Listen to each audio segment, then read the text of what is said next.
Welcome to Yogi flower queen சேனலுங்க. இன்றைக்கி பாலக்கீரை ஒரு கட்டுங்க, முட்டை 2 எடுத்து வச்சு பொரியல் பண்ணிடலாங்க.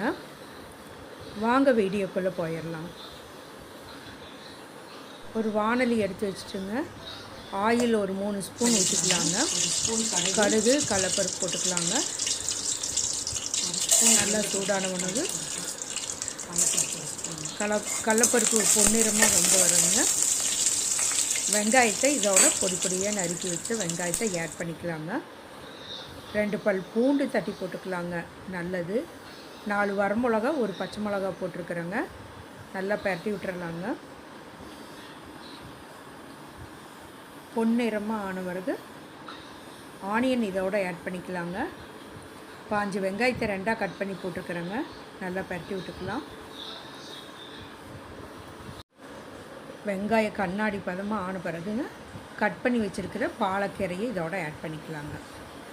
அதோட சால்ட்டும் போட்டிருக்கேங்க. போட்டு நல்லா பரட்டி விட்டுக்கலாங்க.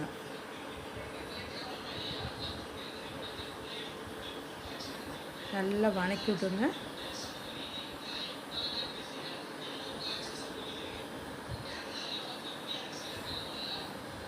கொஞ்சம் நேரம் லைட்டாக மூடி வச்சோம்னாங்க சீக்கிரம் வெந்துடுங்க. தண்ணி ஊற்றக்கூடாதுங்க.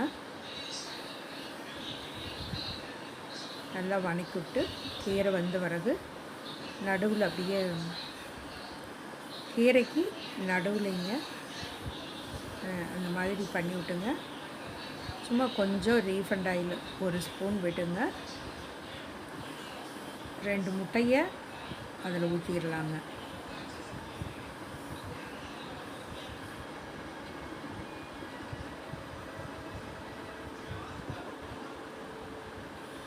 உங்களுக்கு வேணும்னா முட்டையில் கொஞ்சம் இத்தனோண்டு ஒரு பிஞ்ச் அளவுக்கு சால்ட்டு போட்டுக்கலாங்க.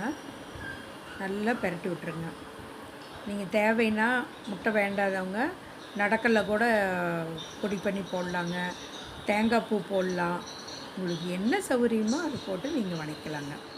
நான் இன்றைக்கி முட்டை உடஞ்சிருந்ததுங்களா, சரி என்ன பண்ணுறதுன்னு தெரியல, இதில் போட்டு நல்லா வணக்கி விட்டுட்டேங்க. அவ்வளோதாங்க. நல்லா பெரட்டின பிறகு ரெடியாகிடுச்சுங்க. இதை எடுத்து வேறு பவுலில் மாற்றிடலாங்க.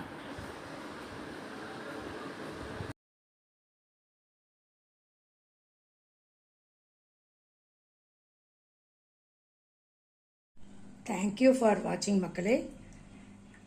பாலக்கீரை முட்டை பொரியல் ரெடி ஆயிடுச்சுங்க. மறக்காமல் சப்ஸ்கிரைப் பண்ணுங்கள், பெல் பட்டனை கிளிக் பண்ணுங்கள், லைக் பண்ணுங்கள், ஷேர் பண்ணுங்கள். Bye friends.